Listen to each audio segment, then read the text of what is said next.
Beyond the Delivery, Part 1. Our story begins in Delhi, the capital of India, in the heart of a typical Indian family. I lived with my wife and our 8-year-old daughter, and my parents lived close by, just a few lanes away. Life moved in a gentle rhythm. My wife worked in the technology sector, balancing projects and deadlines. Every morning, our little one left for school with her backpack, while my retired father read his newspaper, and my mother kept the house warm and full of life. Between home and office, between school runs and evening tea, our days passed simply and happily. We were an ordinary family with ordinary dreams, and everything, it seemed, was going well. Part 2. The Decision. My wife and I were happy with our single child. Our daughter was 8 years old and our little family felt complete.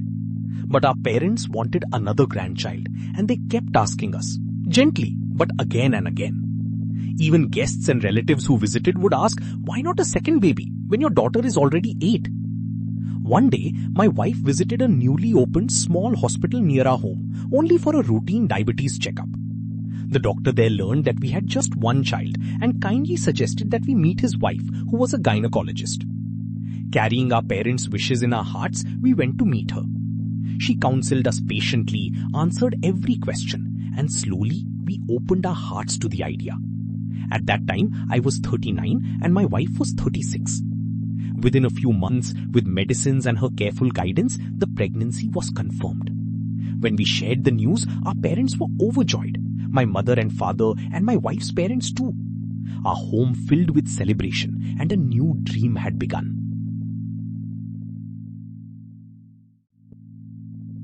Part 3. The Storm. At home, everyone was happy. Our daughter, my parents, and my wife's parents all showered love on my wife as her pregnancy began. After a few days, the doctor advised the routine blood tests given to every pregnant woman. My wife went to the same small hospital along with our daughter. Then came the day the reports were ready. I went straight from the office, alone, to collect them. As the doctor checked the report, her face changed. Your wife is HIV positive, she said. The ground slipped from under my feet. My vision blurred. The doctor kept speaking, but I could not answer a single word. In the same silence, I reached home and told my wife. She froze. 2 questions burned in our minds. Should we continue this pregnancy? What would happen to our daughter? We could not share this pain with our parents. That night, none of us slept. We waited for morning and rushed to another laboratory for detailed tests. My wife, my daughter, and me. We begged the lab team for the fastest results. They saw our fear and worked quickly. The same day, the reports came. My daughter, negative. Me, negative. 2 days later, my wife's report also showed negative. The laboratory told the hospital the first report was a false positive. The fear ended, but it left a wound. No one ever said sorry to us. If in that darkness we had ended the pregnancy, who in this system would have taken responsibility? I am sure this has happened to many families, and many never speak about it. Part 4. Trust Rebuilt. The hospital repeated the test in their own laboratory and confirmed it. That report was indeed a false positive. When we spoke about our pain of those 2 days, the gynecologist became emotional. She sympathized with us and truly felt that something had gone wrong on their side. After this, she shared her personal number and told us to contact her directly whenever we needed. From then on, the gynecologist knew us personally and gave us priority at every visit. She guided this high-risk pregnancy very carefully, every single time, like an elder of our family. Show me the blood sugar test 4 times a day. Take the blood pressure on schedule. Take the medicines on time, she would say. We followed her completely. And because of this care, slowly, the pregnancy reached its 6th month.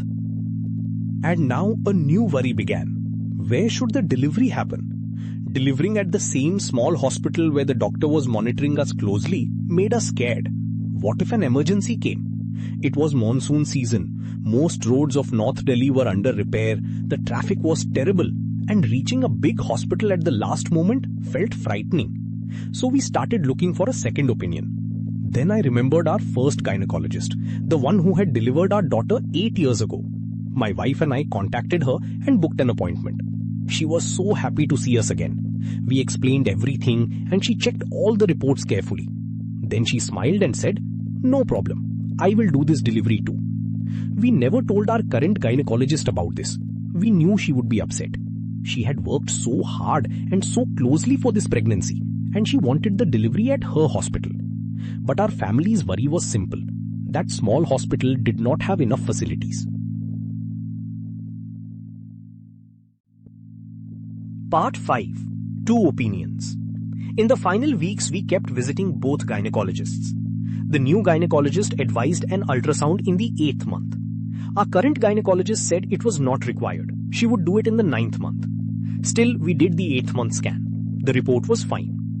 When the 8th month completed, we did the next ultrasound on our current doctor's date. We showed it first to the new gynecologist.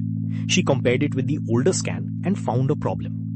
One report said the water level was high, the other said the water was less. She asked us to repeat the test at another lab. We did, and yes, there was a mistake in that ultrasound. Now she told us the delivery must happen as soon as possible, by cesarean section.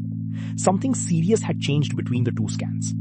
She asked us to show the reports to our current gynecologist too. Our current doctor agreed a normal delivery was not possible, a C-section was needed. But she said she could monitor closely and deliver in 4 or 5 days.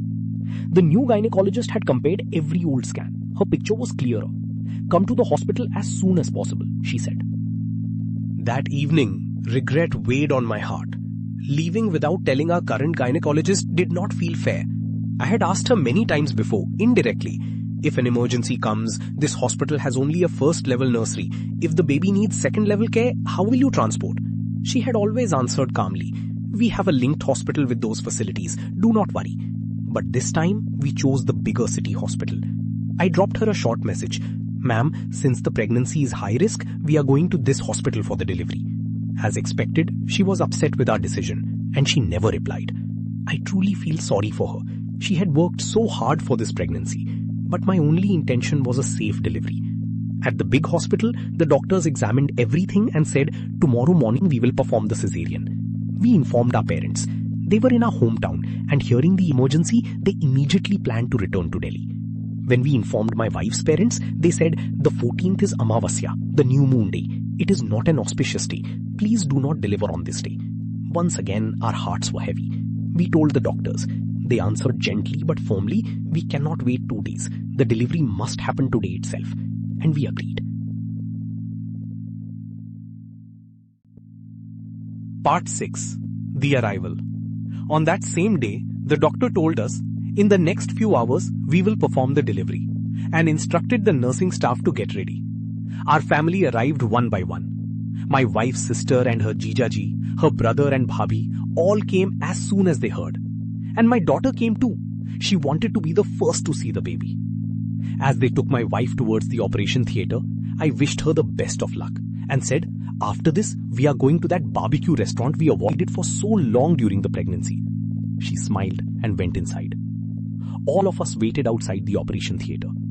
After a few hours, the doctor came out and told us, "It's a baby boy and he will need some time in the nursery." We were overjoyed. We shared the news with every relative again and again. When my wife came out of the operation theatre, she was smiling. For a moment, everything felt perfect. Then my wife was shifted to the ward. She felt very cold and the nursing staff arranged a room heater. In half an hour, the heater was removed. She was warm again. But after the C-section, both her legs had no feeling. 2 hours passed. The left leg became fine, but in the right leg, there was a burning sensation. I told the staff many times. They said it is normal. It will settle in a few hours. But the pain kept increasing. Then I looked closely at her leg. Blisters were appearing. I called the nursing staff. They were shocked. They called the doctor, and the doctor said a skin specialist would come tomorrow. But the pain kept rising, hour after hour. Our baby lay in the nursery nearby, and we could not even focus on him. The doctors came and examined, but could not find the cause. I tried contacting the doctors. No one was ready to answer. So I wrote an email to the hospital's feedback department. After that, someone came, but only to request that we take the complaint back, saying they would try to resolve it. My trust in that hospital was breaking, piece by piece, And in my heart, there was only regret. Regret of choosing this hospital. Part 7. Life goes on. Life became even harder. My wife was in pain from the injury to her leg and our baby was still in the nursery. The staff said he would need to stay longer. After a few days, my wife was discharged, but her leg injury was the same. And then came the bills. Our medical insurance had a maternity limit of 50,000 rupees. Because of the injury treatment, the hospital bill crossed 1.5 lakh. We told the insurance team that the injury should be treated separately from maternity. They did not listen.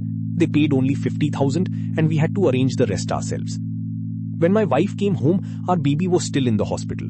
The hospital was far from our home and the mother had to visit again and again to feed him. So we planned to stay in a hotel nearby for a few days. Life became even more difficult there. My wife's leg was still suffering. I had already taken a week of leave. My parents came to the rented house every day with food. My in-laws stayed with my wife. And on the 5th day, I had to return to the office. Again and again we asked the nursing staff, if our baby is fine, please discharge him so we can take him home. They kept saying, stay a little longer. But we noticed that other parents were also keeping their babies in the nursery for a long time. The bills kept growing. Finally, with a firm heart, we signed the papers and brought our baby home. Today, we are all home. Our baby is fine.